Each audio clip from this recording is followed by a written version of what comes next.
we get into the subject analyzing the general matrix of a distributed system in blockchain. We've seen that there mustn't be a central coordinator. All the systems must work in a simultaneous way, actively participating in the existence of a network. And there must be the possibility of continuing to operate even if one fails.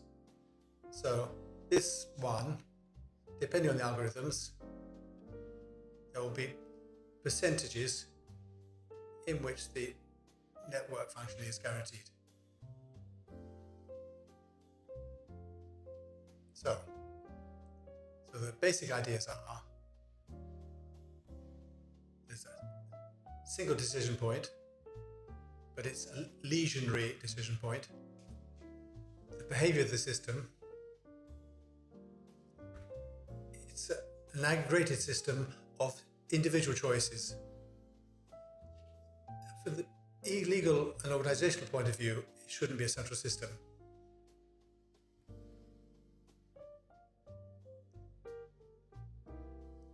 So the point is, it must be a distributed system on multiple nodes.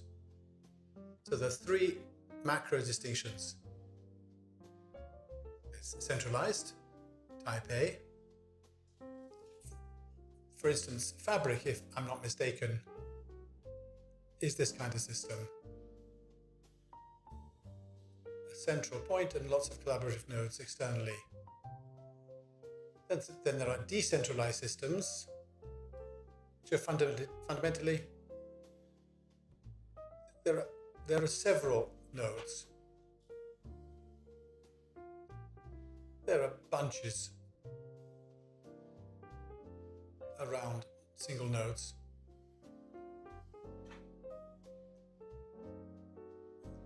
There are master nodes that communicate with each other.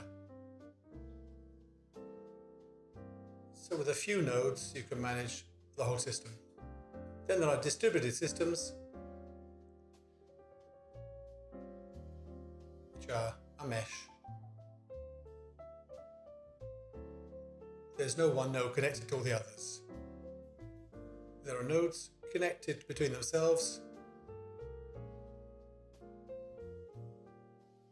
The topology is well drawn by this diagram. So they're all equal terms.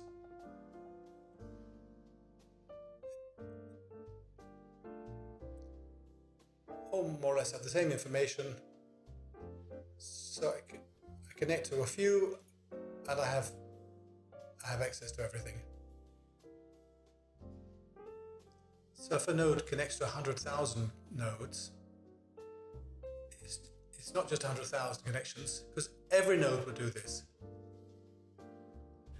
That would mean that the messages that travel will be the same, so they'll be bombarding the system. So the result is inefficient. But in a mesh system, one is connected to a few nodes, and these connect to a few others, so they're all connected. Not one with all. So if one of them fails, the structure reorganizes and the consistency continues. So, distributed systems have these advantages. And in the case of the blockchain, there is the censorship resistance, which is important. So there is no subordination to censorship. Nothing can shut down the system. Communication is one of the most important aspects within the blockchain. Great the nodes, great the design, but the communicative aspect is why the nodes exist, how they synchronize. So there are protocols, RPC, remote procedure call. So if I send a message to another node asking it to do an operation, which is the synchronization, when you want to guarantee absolute performance, you use a high level of encryption, so to avoid that this data can be altered. On this aspect,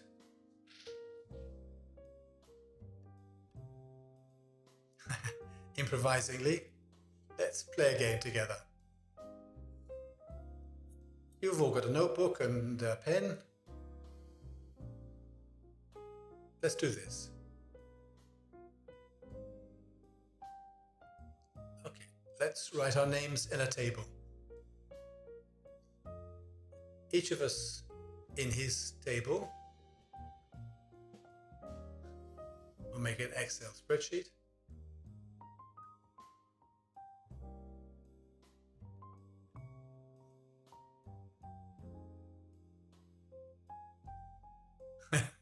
I communicate with great purity. Luca, Andrea,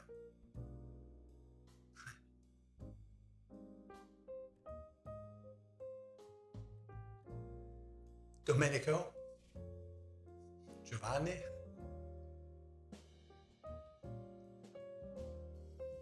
Massimo.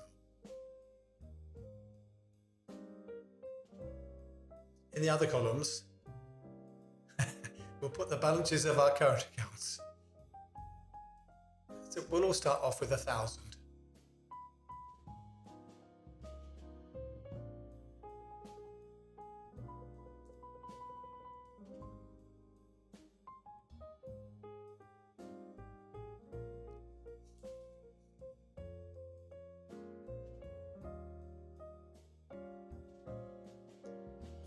From now on,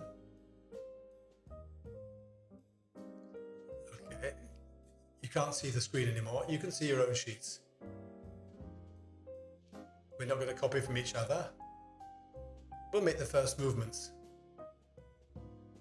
I want to give 100 euros to Andrea.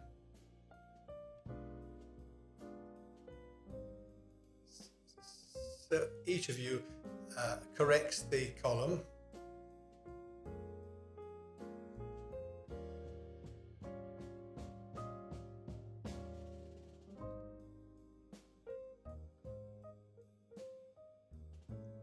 Okay, next step.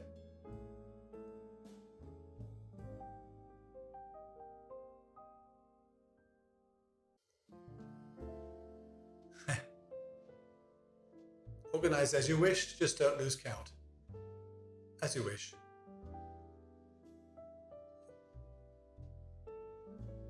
So, one of them gives 200 euros to Giovanni.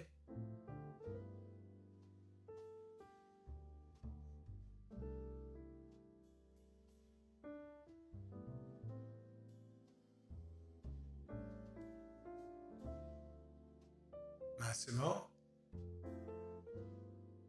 makes the payment.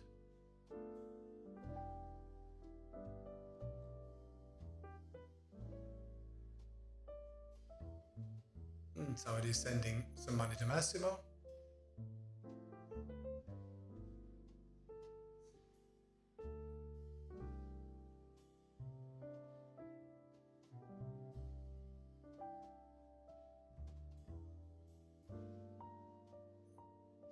Somebody's sending 200 euros to Andrea.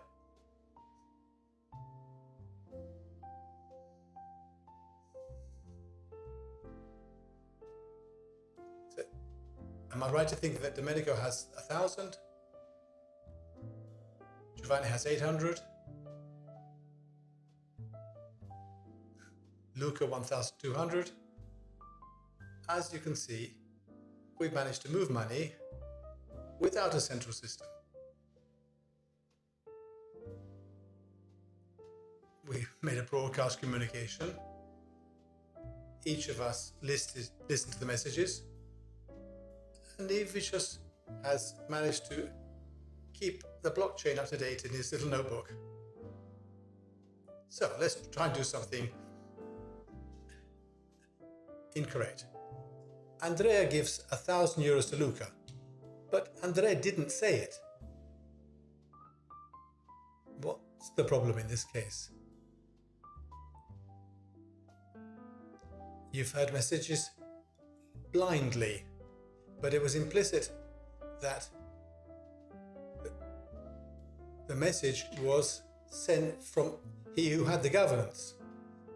So if I say, take all Andrea's money, Andrea says, no, I didn't authorize that. So Andrea doesn't have to tell everybody to stop doing it. Andrea says, I won't rewrite this message. As Andrea, I want to give €900 to Luca. You ignore the message. But I don't ignore it because I go forward. I want to receive it. And there it goes to nothing.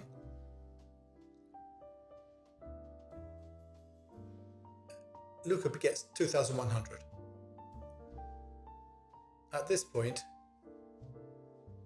something important happens. So, something important happens. We need to know who has the real copy of the data. In informatics, this can easily be done with the hash.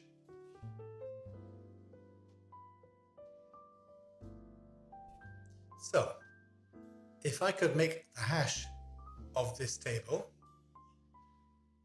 I could attach it to the message, the version that I have. So in the next case, you'll see that I have a corrupted database. My hash is AB, and I'm Luca. And I want to give €10 to Andrea. But they'll say, you're not aligned, and my message gets discarded. It's not possible. So, the same thing, you could do the same thing. Your hash is BG. Everybody else's hash is BC. So, Andrea discards the messages from Luca because the hash do not correspond. At this point, we create a majority of those who have the BC hash, those who share that hash. So at that point, Luca, have one choice. Or I align with you, or I discard the messages. But if I discard the messages, I can't move my money anymore. I raise a white flag. And I say, my hash is different to yours. Maybe I made a mistake. But maybe what happens if Andrea goes to the toilet? He misses his turn. And when he says, I want to move €100, the system says no. It may just be me who doesn't agree with him, but he asked everybody. So he asked everybody, and with this technique, we can see on our own if we're in a minority or majority. An interesting question. You might ask, what happens if a player has control of more than half the nodes? Can he falsify the system? Yes. But we'll get to the point. Andrea has a method for knowing if he's in minority or majority. Because he can ask me, I'm in the minority because I made a mistake. Andrea made a mistake, not deliberately, because he's in the toilet. And Luca gave me a different hash. So I'm not the same as Luca, says Andrea.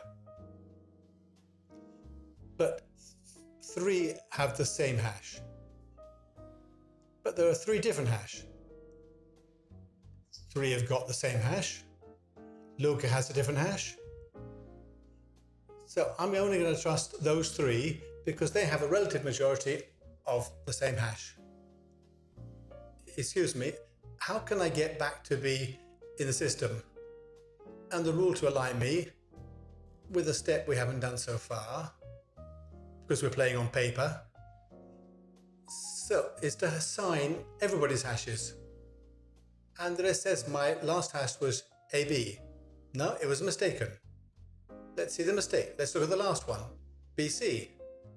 That is the same as mine. So let's start from there. So I've got this transaction and this transaction. But you're missing this one. So I can request it. So give me that transaction. At that point, he can carry that transaction out.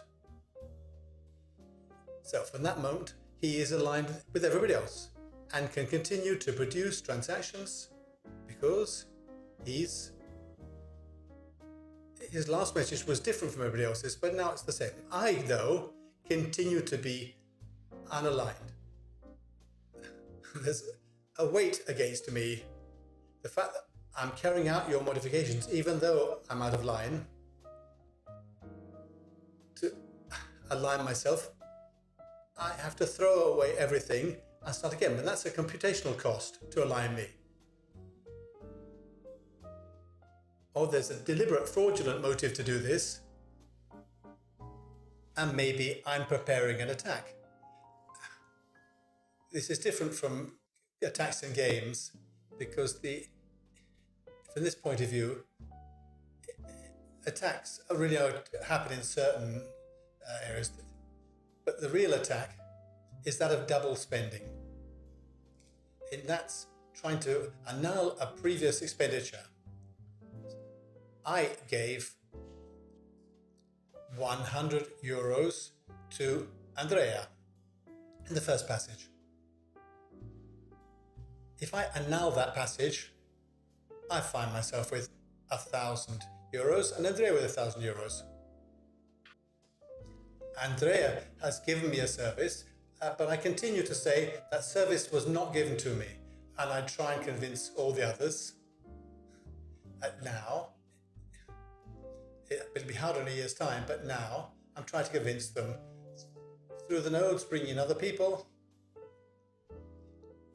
If you bring another person in, Stefano, for instance. So the first thing Stefano does is to not trust anybody because we're in the concept of trustless. Otherwise, so I say, you're new, I'll give you all the transactions. I say, I've got 1,000. This is my hash, AB. And Stefano says, thanks. But he asks, who are your colleagues? These people. He sees them. But why did you say your hash, but it's not the same as all the others? What's going on here? So he'll begin to do steps backwards until he finds the first hash that's valid. And at that point, he'll align with else and he'll keep me outside. So this is a stupid example, but it leads us to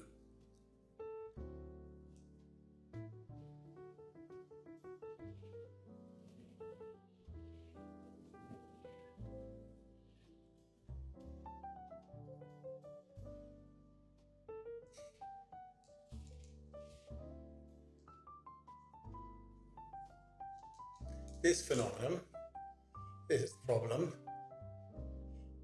is negligible with large numbers.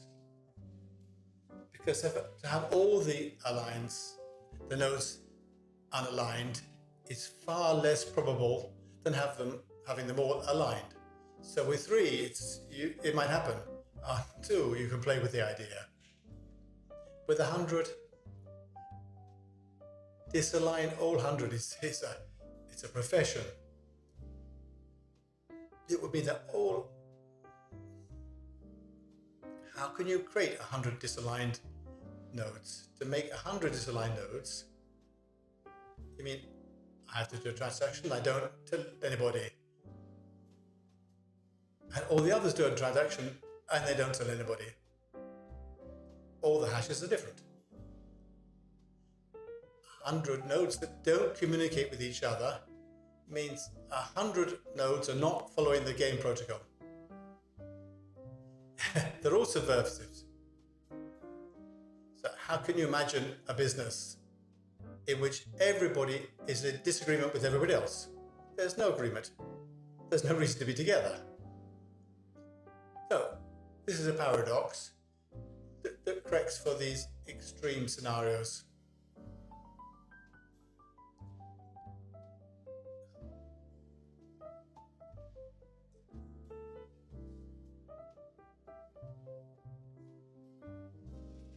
Message passing.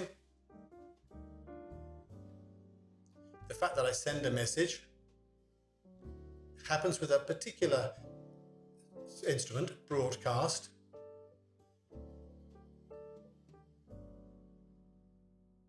So we're in a connected network, but this game works on the mesh network. I can see all of you, but on a webcam I can see another group of nodes.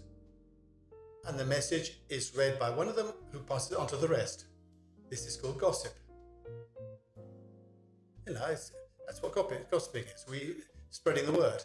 So through gossip, the message gets propagated over a mesh network. It's more about blockchain, but it's important that in mesh systems, we don't all have to listen to each other in broadcast, but there has to be a will to take a transaction and transmit it and propagate it. So, and I will check it, I will verify it.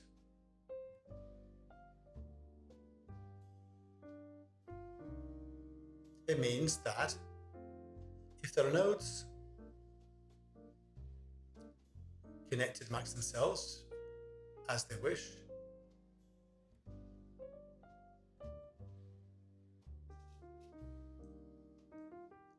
a client submits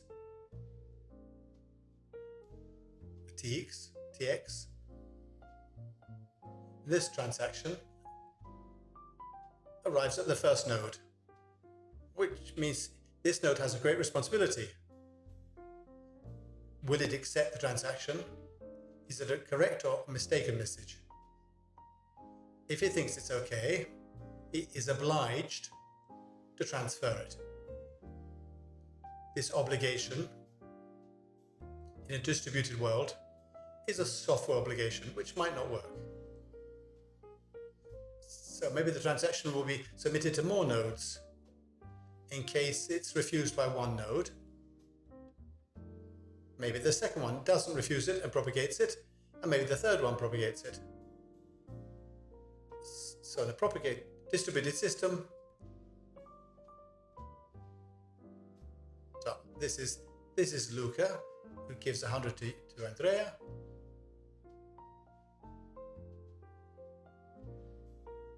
A message passes through a node if I don't find even the first one available. So one of the important roles is the verification if the transaction is real. So this is the most important aspect of the blockchain, the veracity of the transaction. Luca pretended to be Andrea in our previous game. You knew me by my face, but if you couldn't see my face, we were in the dark, we'd use bits of paper. How would you know that Andrea is Andrea? In the world of digital signatures, this is straightforward. The payload of whatever transaction is made up of a zone with the intention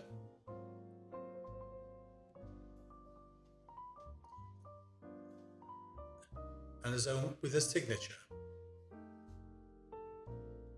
This is the payload, which is sent.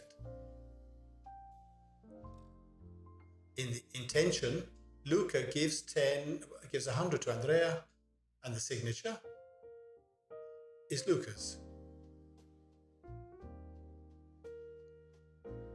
So the node can say, if the intention is from Luca towards Andrea, I don't need Andrea's signature. I don't need the consensus of a client to receive, so So the intent, Luca gives money to Andrea. We need Luca's signature. When the node takes the transaction,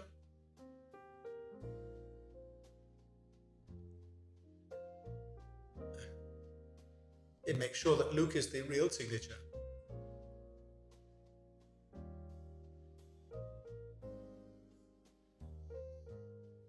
To verify the signature, there are protocols in existence which are well known. We didn't have to invent them.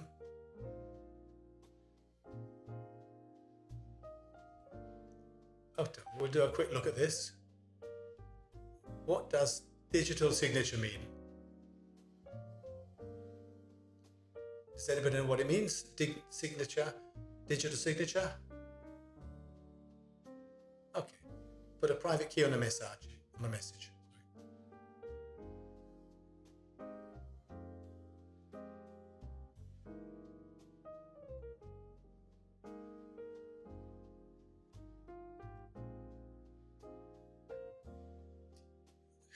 This is not a sum.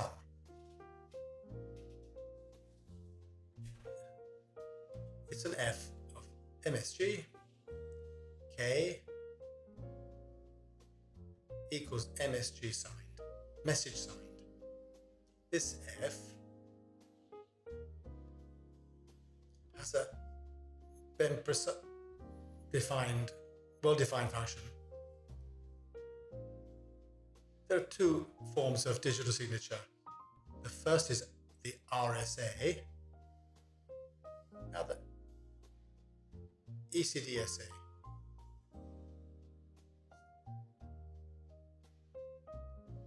I'm not going to go into detail of the mathematical algorithms of these signatures, but it's worth saying that RSA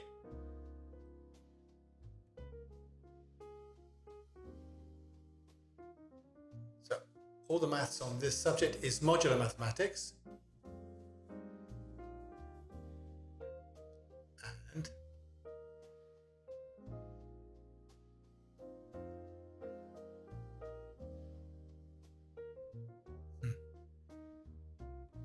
this is a clock.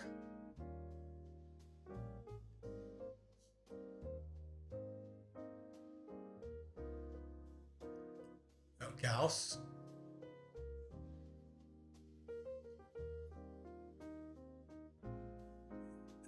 who created the Gaussian mathematics, he noted that there were sub-mathematics within mathematics. There were subsystems of rules that could work in various contexts, not just the classical contexts. 2 plus 2 makes 4, you all know that. There are many contexts where 2 plus 2 make 0. 2 plus 2 can't make more than 4. They could make 1. Depending on the basis on which I construct the sum. If I work on the base in base 2, 2 plus 2 makes 10.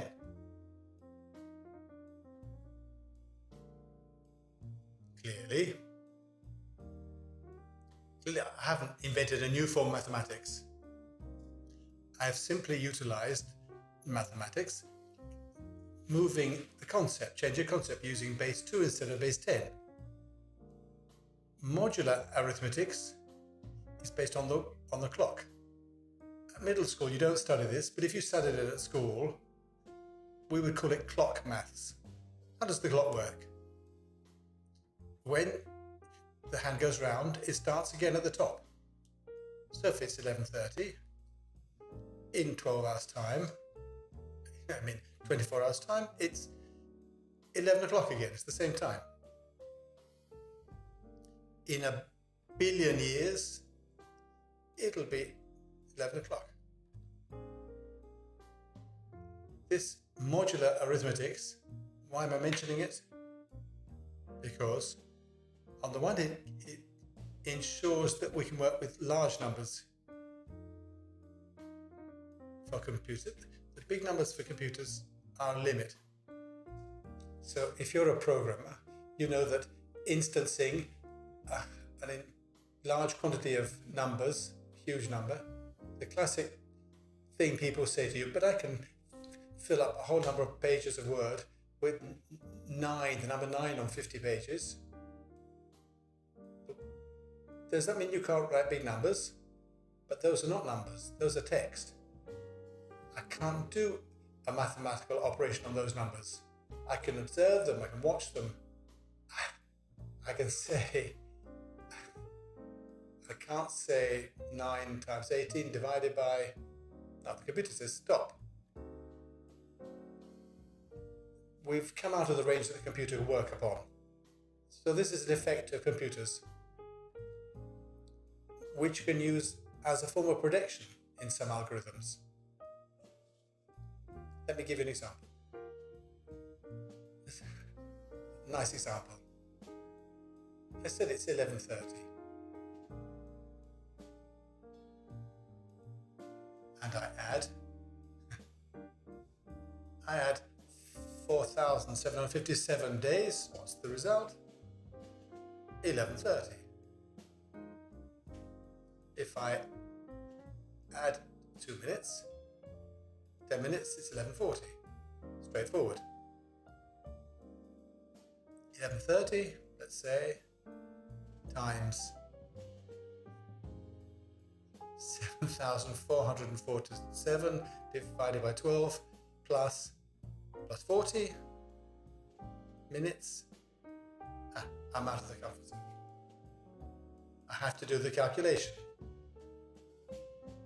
Before I didn't have to do the calculation. Now, to give a reply, you have to do the calculation. This has been exploited by 3 people. The RSA, getting the Nobel Prize for cryptography.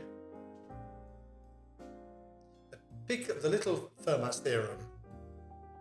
It's a theorem that's based upon how prime numbers behave when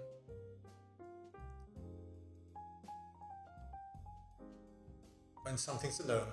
But I'm not going to give you a maths lesson, but in the moment that I have to create a cryptographic key that uses enormous numbers, colossal numbers with 700 digits, the only way of managing this is with a comfort zone of rules. At this point, I can play with these things. If I add 4,757 plus 10 minutes, I know the rule, how it works, so I don't need to do the sum. If I create an algorithm,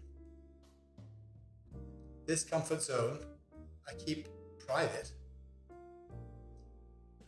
and create a calculation where if I know the comfort zone, I know the base, for instance, of the calculation. If I know the base of the calculation, I can easily use these tricks.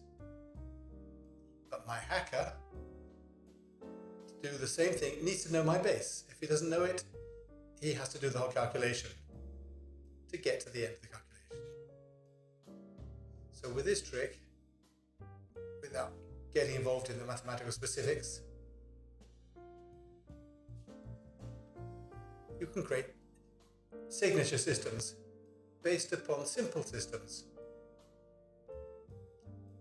The signature must be easily verifiable, impossible to reproduce artificially if the conditions do not exist. Okay? F of MSG plus K, the key. If I know the key, instantaneously or rapidly, I can produce MSG signed message. If I don't know K, the key, I've got to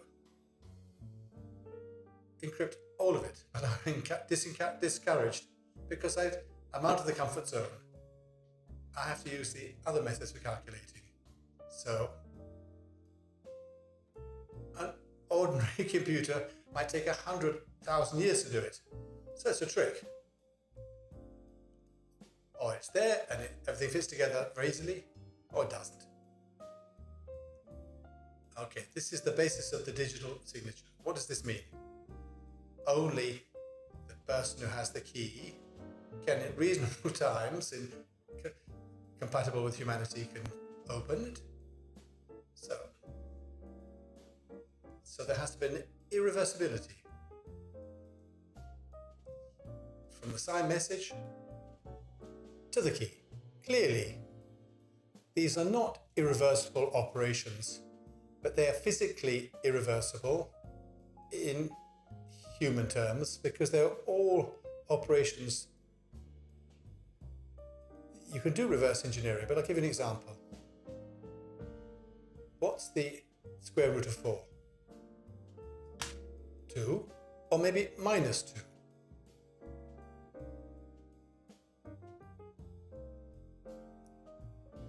Both minus 2 and 2 squared make 4. So minus 2 or 2 both make the square root of 4. Is it reversible? Mathematically, no.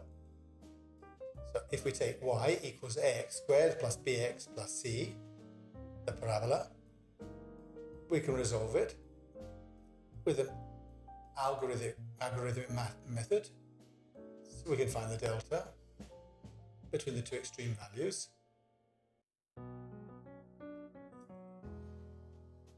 This is defined as a reversible operation because the mathematics exist to conduct this. But if I add factors into A, B, and C that are colossal, this becomes physically impossible. The maths will help me do it. If I choose in a suitable way these numbers, I create an impossibility for the calculator. I haven't completely explained what is the complexity in all this. The complexity I can explain. There are algebraic restrictions which can make simple calculations extremely difficult. How much contact do you have with algebra? You know about this? Okay. If this is 1, 1, 1, I make a circle.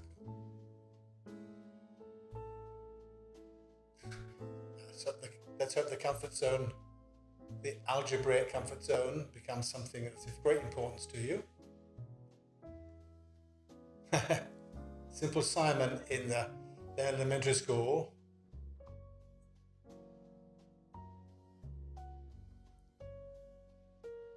can find all the points where the circle meets the axes. These are whole numbers. The radius is 1, so the nearest number to 1. There are 4 intersections. They're all entire numbers. So we can find reasoning. We can find easily a solution. I needed the solution to be entire numbers, whole numbers. If I move the circle, this reasoning doesn't work anymore. I have to do calculations. I leave the comfort zone. When the calculations are based on intersections, there are things that help me make the calculation easily. But if I say, given a point R, find a circle that intersects with the axis of a certain point, and this must be a whole number at least 3 times the radius. The maths doesn't help you anymore. One thing is to work within a determinative system where I give you the information and the numbers I know what they're going to be. If I demand that the result is a whole number, there's no theorem that can help you. You lose all your mathematical security because I'm putting an important limitation that it's a whole number. If I put a line, ask you for the intersection, you can tell me what it means. It's easy. So if I ask you to find me a line that the result has to be a whole number for the intersection, there's no way of doing it. Because the straight line is no longer a straight line, but it's a series of points. So it's no longer a linear system. Linear systems are covered by algebraic mathematics, but nonlinear systems are a world apart. But there's no way to do it other than by experimenting with all the points. This is how they won the Nobel Prize. If it's not clear, it's not a surprise because great mathematicians had to solve this. But when you leave the comfort zone of the tricks and you make the computer do the work because the trick doesn't work, the computer tells you it's not an area where it can work. It has to try by hand, simplifying the calculation, and it takes millions of thousands of years. So,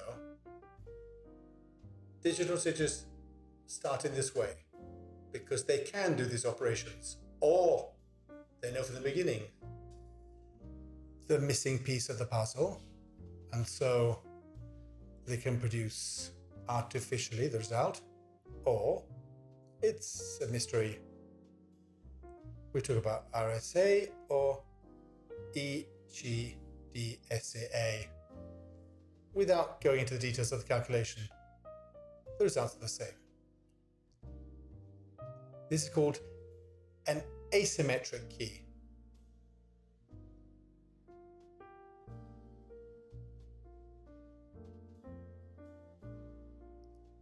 Who knows about symmetrical cryptography?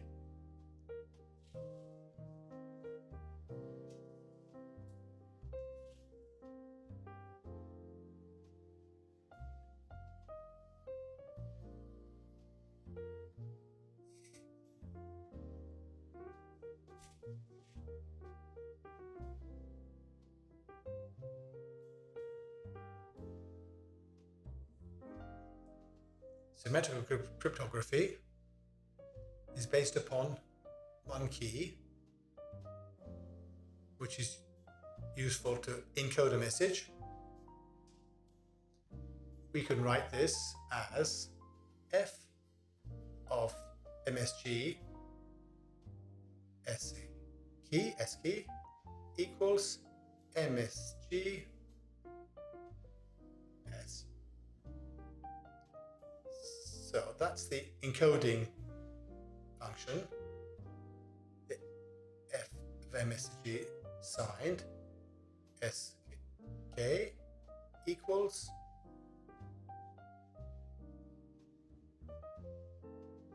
MSG, a single key. It's a good level of cryptography. You need to know the key. But this is just to make the code, to encode. The Germans used it in the Second World War. If you followed the story of Alan Turing, which led to the development of the computer. The Germans had used the Enigma machine, which they'd invented it for other reasons, for commercial exchanges, so they used it another way. It was based upon symmetrical keys, complexity, algorithmic complexity.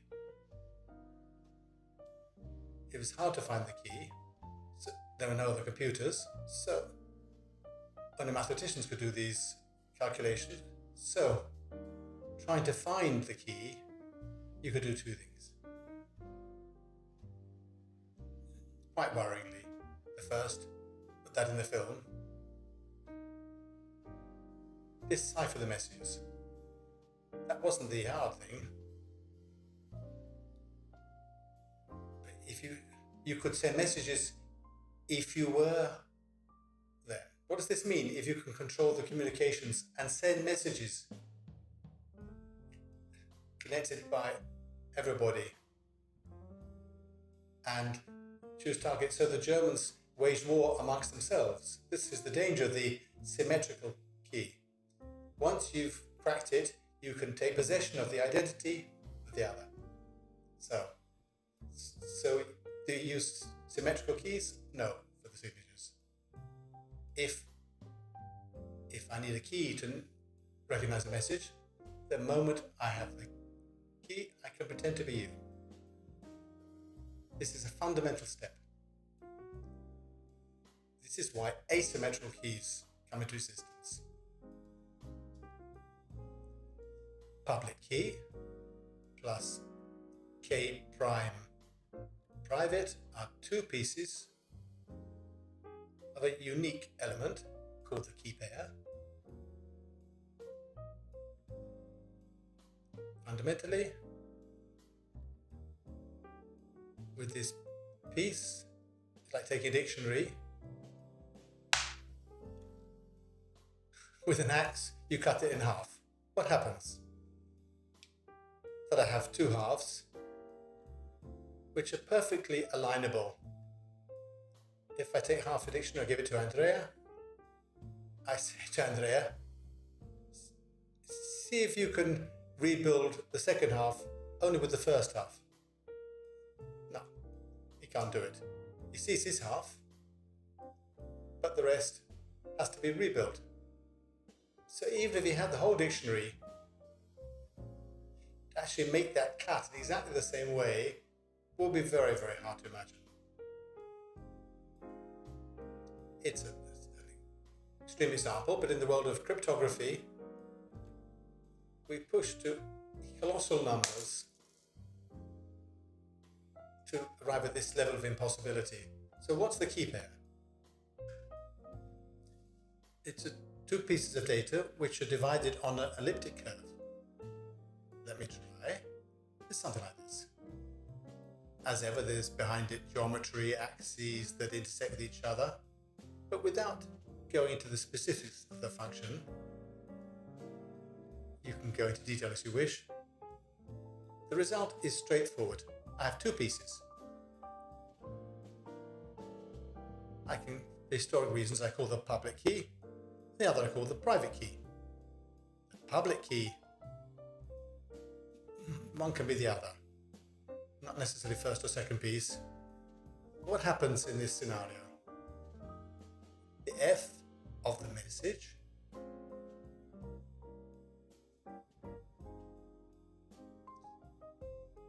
KP gives me MSG encrypted. F of MSG encrypted with the private key gives me the message. A key to encipher and a key to decipher. Let's see this in a similar panorama. Okay, we have the mythical Alice and Bob.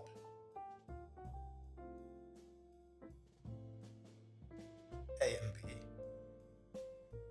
We study them in the books. There's Charlie, who's a bad guy, who's got to intercept the messages. Alice makes her copy the message. KP prime. Bob does the same thing. KB prime. Alice wants to send a message to Bob and she says, hi, F of ciao.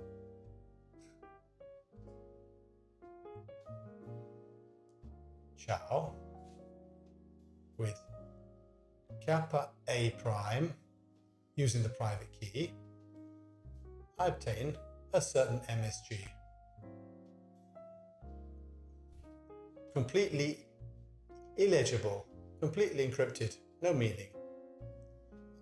And this message I sent to Bob.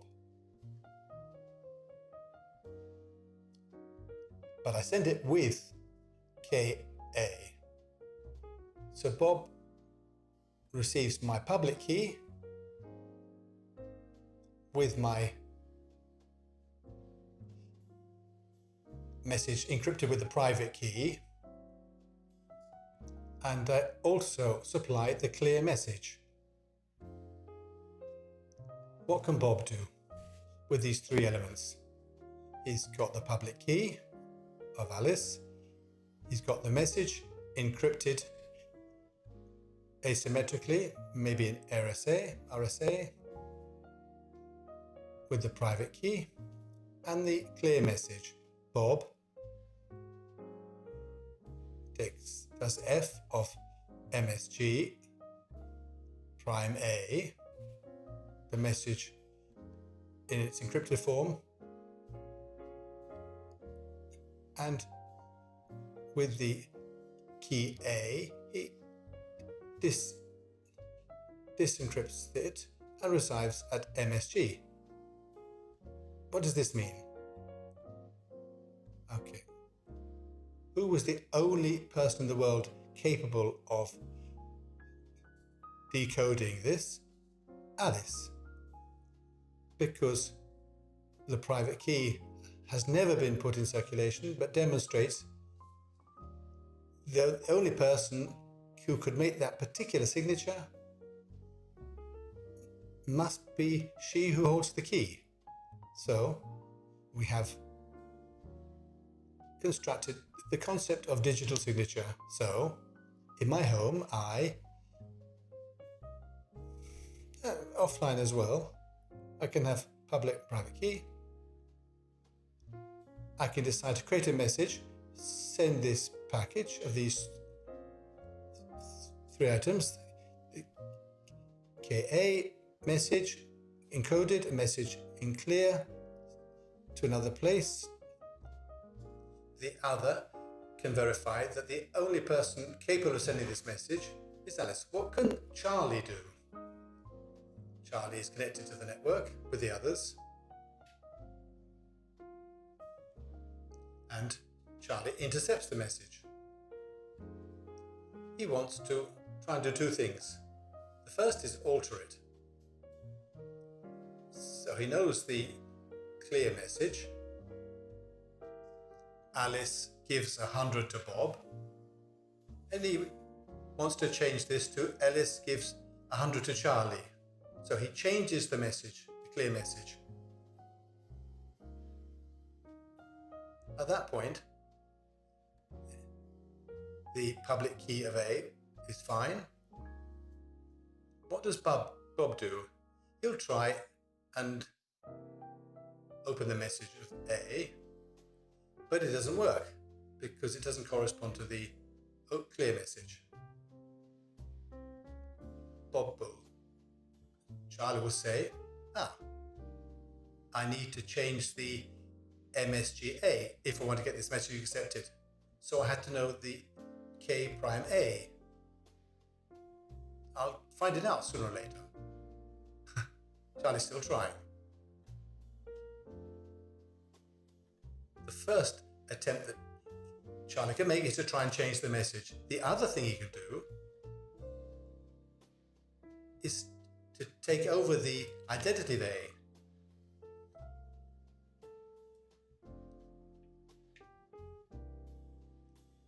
How could we do this? How could we take over the identity of A? I need to take position of kappa A prime.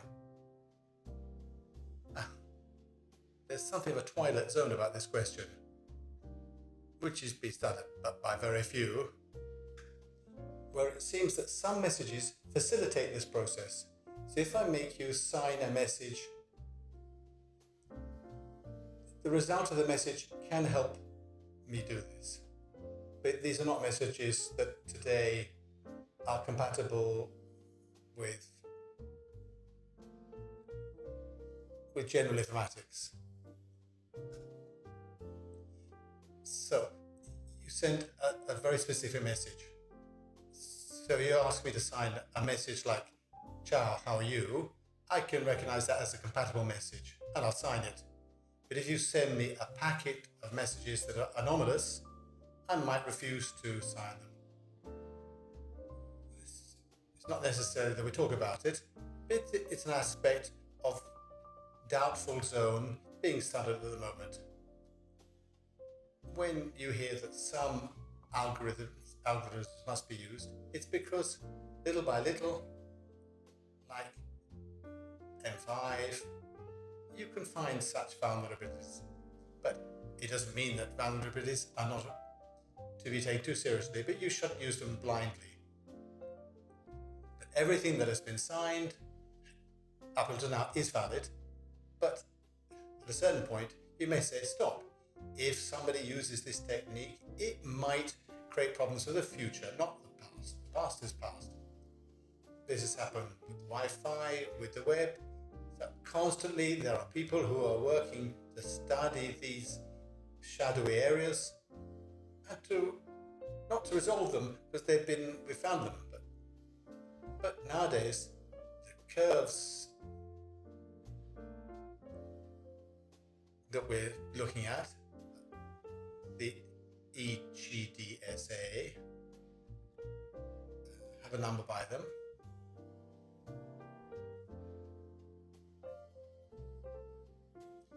Which normally represents partially the curve, but the sharp technique which has been used to make the curve.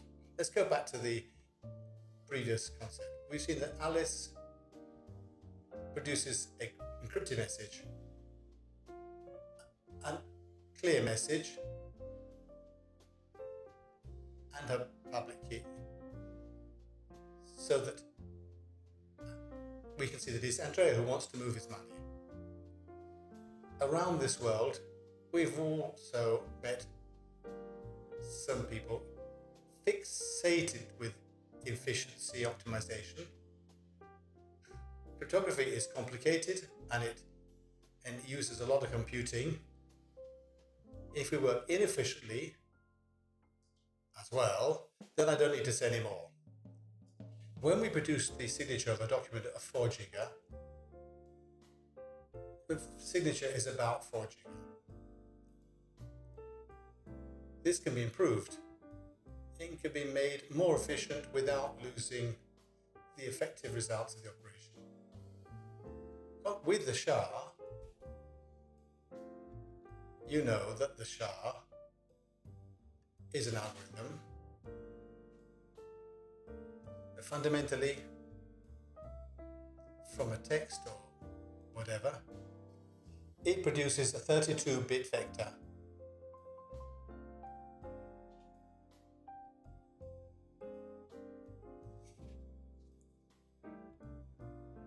For example, given a text, it's easy to obtain this version of the SHA.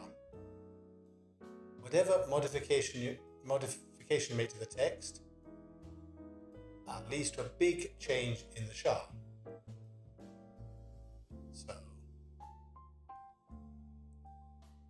So the algorithm helps to compress.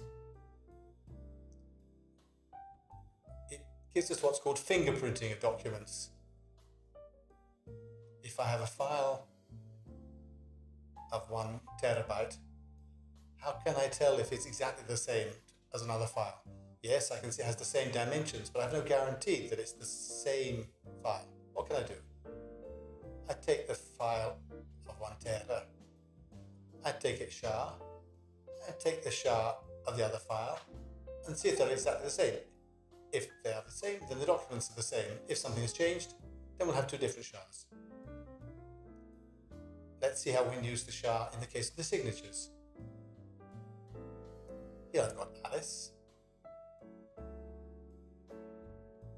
I've got a message. The message has got to travel clearly. If I send the SHA of the message, given that it's not reversible, I don't know what you're trying to do. The message, I have to send the message. So I begin. Okay, I've sent it. I have to make the signature of the document. But if the signature is bigger than the message, I can already start optimizing because I can do a hash of the message to get 32. At this point, I can sign the hash, not the message. Signing the hash, I get a much smaller signature. It won't be 32, but we're about there. So, the addressee gets the clear message. I send him the hash of the message, but I don't have to send it. He can calculate himself. So I make the compression and I send the hash of the signature.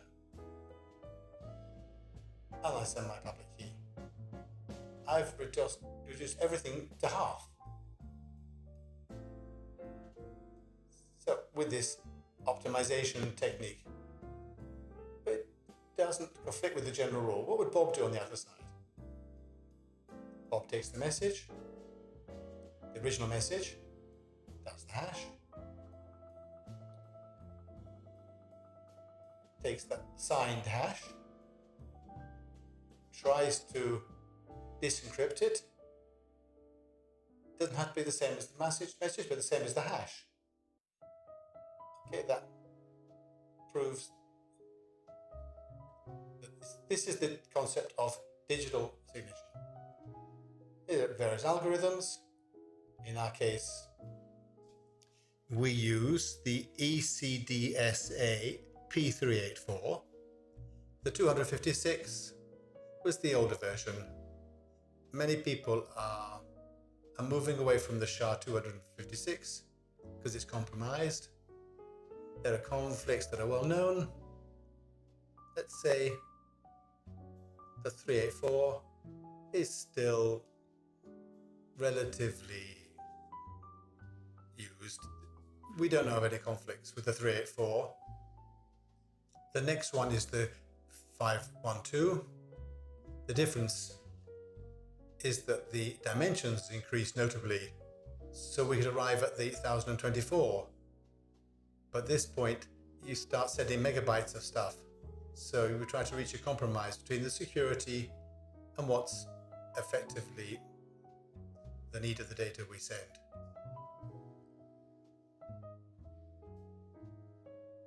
What we saw earlier is an operation that you do at a mathematical level.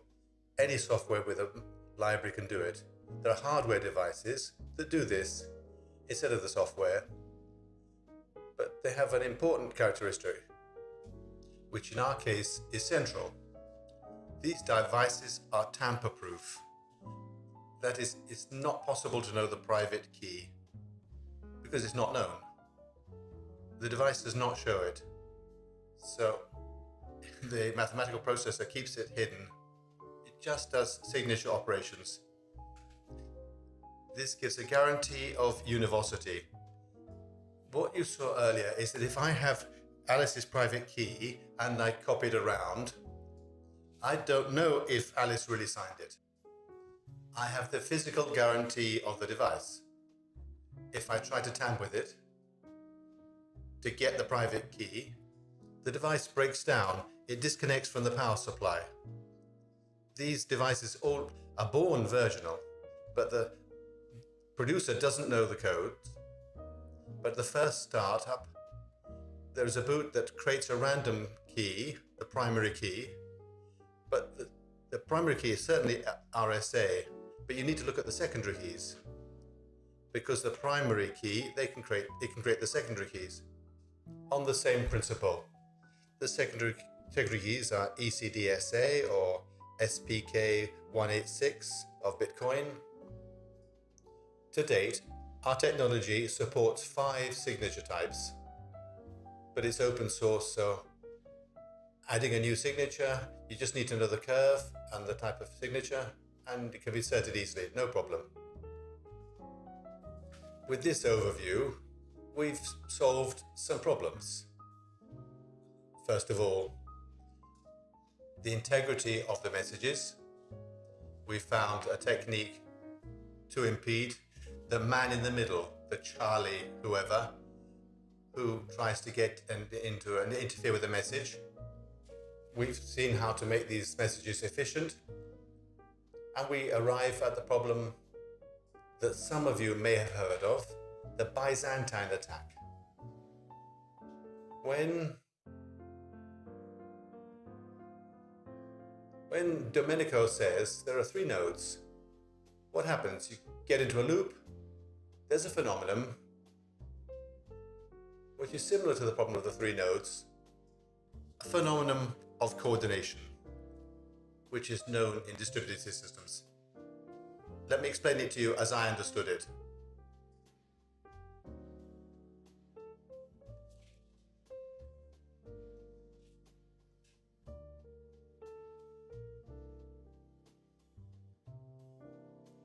It's a problem, internal problem has big problems.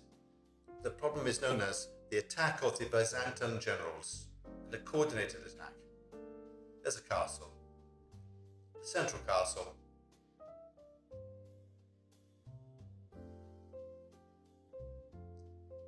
It has a territorial role, it's small, and there are a certain number of soldiers inside. Outside, there are a certain number of Byzantine generals who want to attack the castle.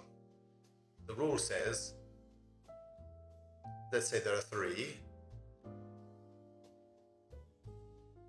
The rule says only if 3 attack at the same time can they win the battle. If only 2 attack, the internal army can defeat them. So, 3 generals must coordinate between themselves. So, what would the medieval generals do to maintain coordination? They have phones, they've got nothing. So the first thing they do, let's number them. General number 2 sends a message to number 3 and number 1, suggesting a time for the attack. So we're all going to attack at 12 o'clock, he suggests. But number 1 does the same thing. He doesn't even know that the message is set off from number 2.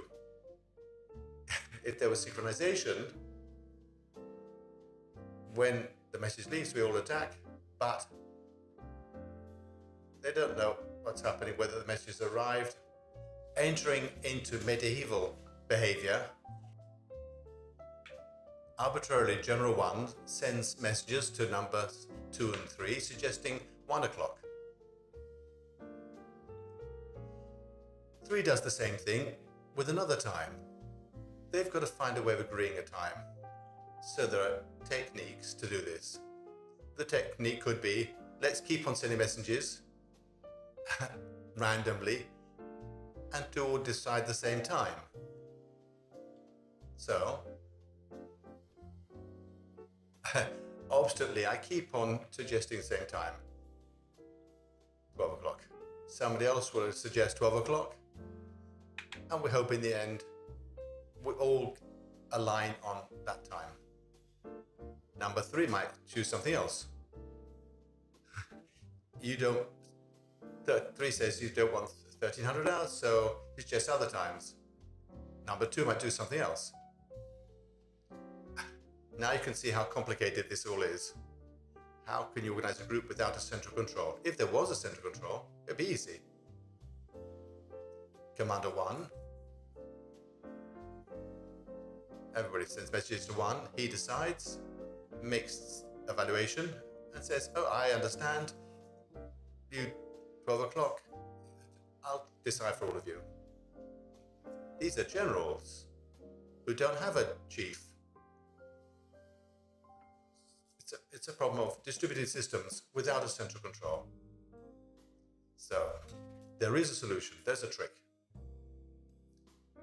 It can be shown that with a single pass, all 3 can be coordinated. But this trick is not used for a reason I'll tell you later. Everyone waits. that the messages of all the others arrive. Each takes the average of all three. This case, in a determined way, they note the same result and they attack at the same time. Why don't we use this? Because in reality, we're in medieval times. Knowing that general number 3 has sent a message to number 2 should recognize the emissary of number 3. What happens if false messages arrive from the castle, sending erroneous information? In this case, the balance will be broken up.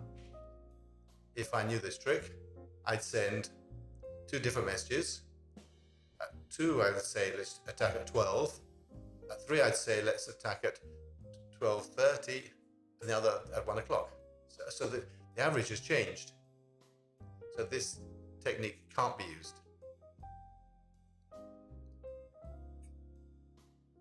I've used it on the basis of the medieval generals, because the literature is based on this the thought experiment, but it's a problem well known in blockchain. So something else is required. This gives rise to the need for the consensus algorithm. There's an interesting mathematical approach to how can we see that the algorithm can't be resolved. Something I learned in these months. There's a technique to find out that something can't be done. It's easy to show that something can be done. It's very hard to show that something is not feasible. If I say, yes, you can square the circle, you say, show me the proof.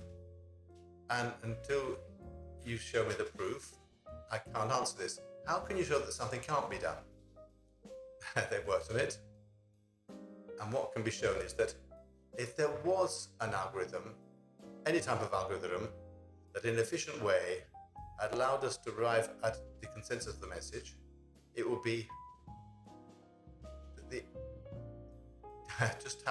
would be just necessary to kill the nth messenger to break the circle.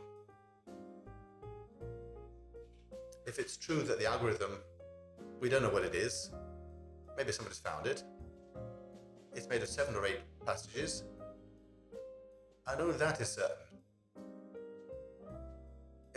I can just demonstrate if I take away one passage and it doesn't work. As these patches are the exchanges of messages, all I have to do is intercept one, and there won't be an agreement until that arrives. So I can show that this algorithm, this scenario, is not resolvable. I've taken it from around the houses, but it's interesting as an approach.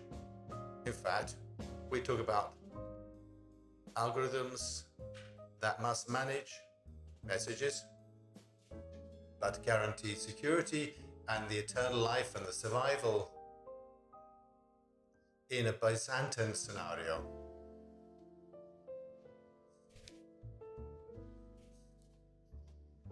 So, what is safety?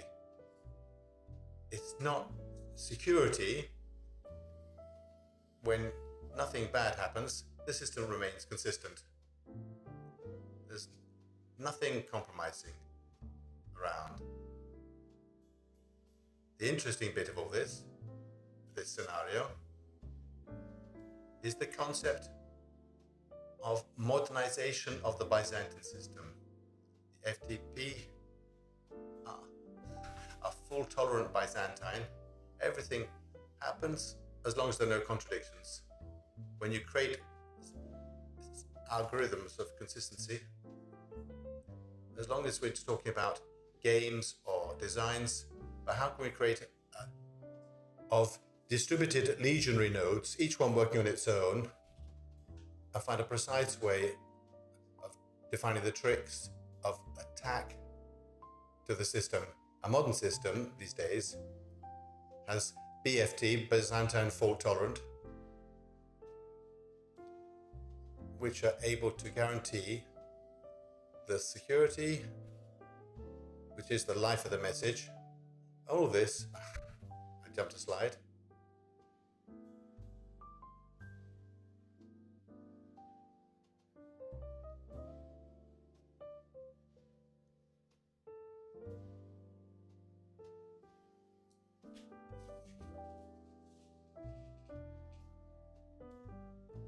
Here we are. The algorithm of consensus,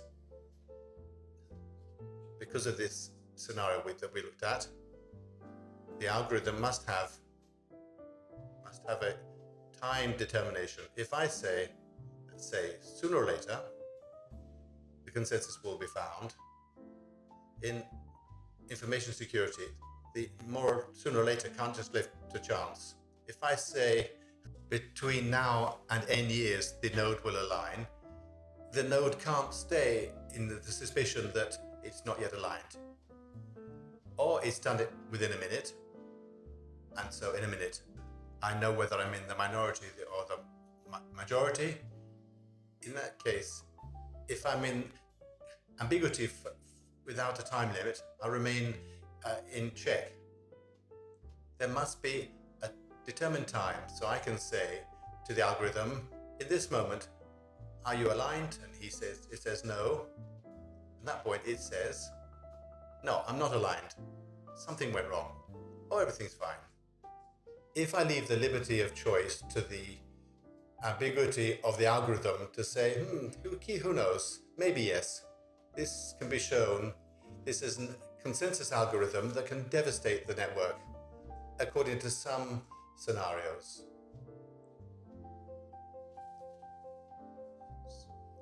On this subject, I leave the considerations of other cryptographers of what today are the most utilized algorithms. There's RAT, there's proof of work, proof of stake, authority. There are many solutions. I only want to say, to mention the most discussed of the algorithms, which is proof of work of Bitcoin. We can look at the others later.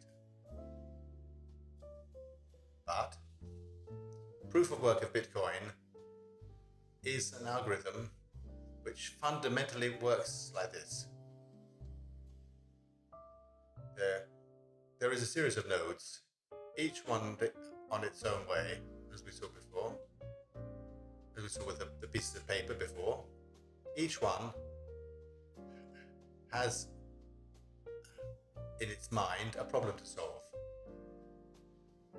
This exercise changes with every block because the result of one block forms part of the input to the next block, so I can't get an advantage. Let's say it's a kind of Rubik's Cube, where some of you know the Rubik's Cube, maybe you've solved it.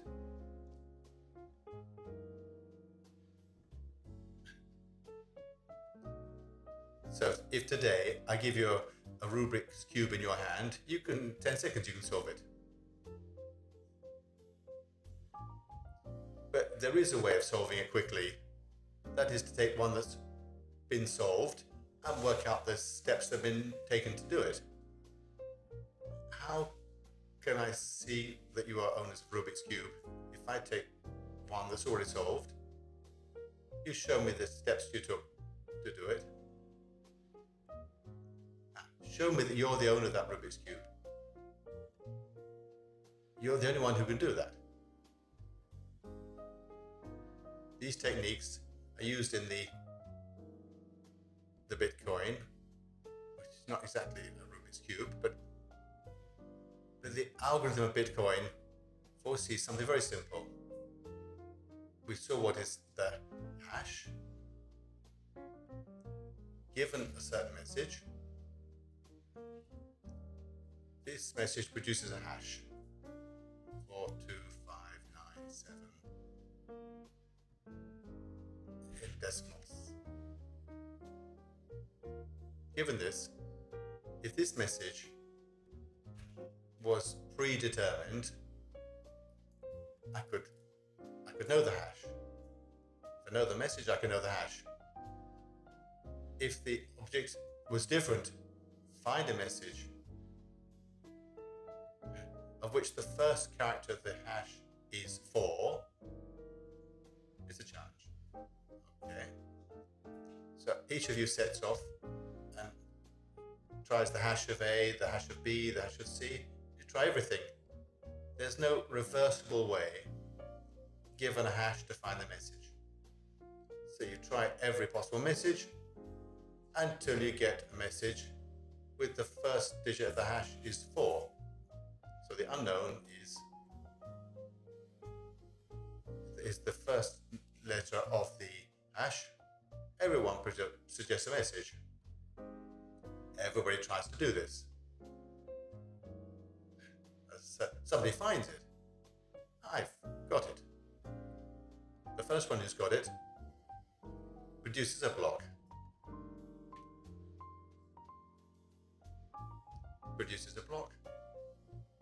He assigns the winning to itself and says this is the solution to all the others.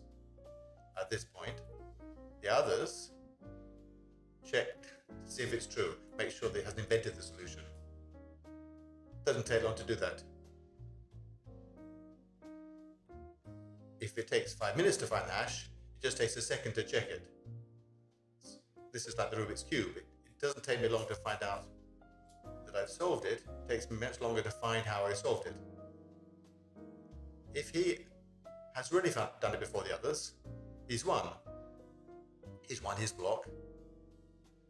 And his block becomes the official block. And in his block, he's assigned himself the extra money. So he has more money than the others. But this block is confirmed by several people because it has a much lower computational cost, because it costs less to confirm a block than calculate it. So this process means that at a certain point, all the nodes say, yes, you've won. This is the next block. From the hash to the next block, we get the input to start the game again. The next letter to find is 2. And we start again, everybody. It wasn't possible to know 2 before, so nobody can get an advantage. We set off again. We rebuild the game. Somebody else wins. The same thing happens. He makes the block. And the game goes ahead. And why do we say proof of work? Despite all this, despite all the problems, the slowness, takes 10 minutes to solve a block in Bitcoin.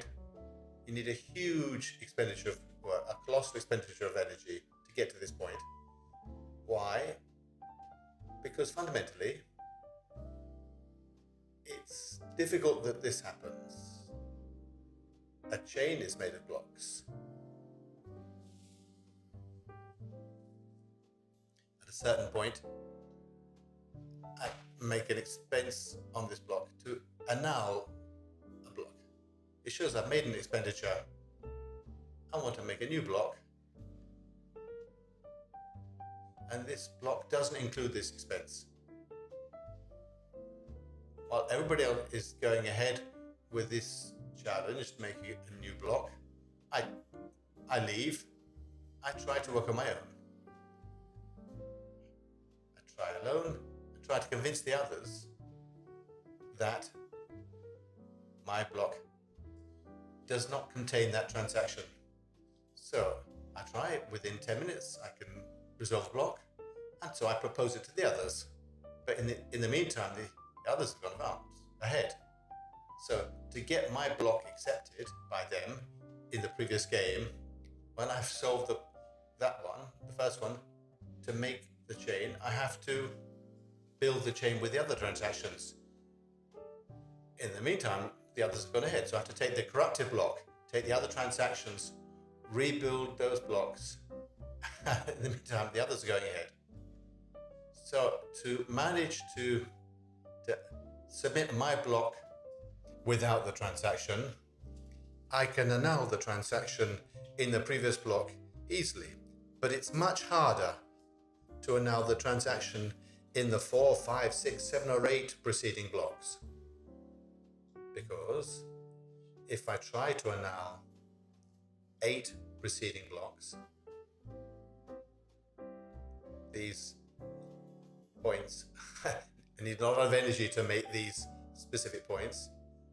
To do this, I have to take this block, remove the transaction, take the transaction from here, take the transaction from here, all these transactions, these, and these to get to the bottom. And then I had to do this more quickly than the whole chain was going ahead.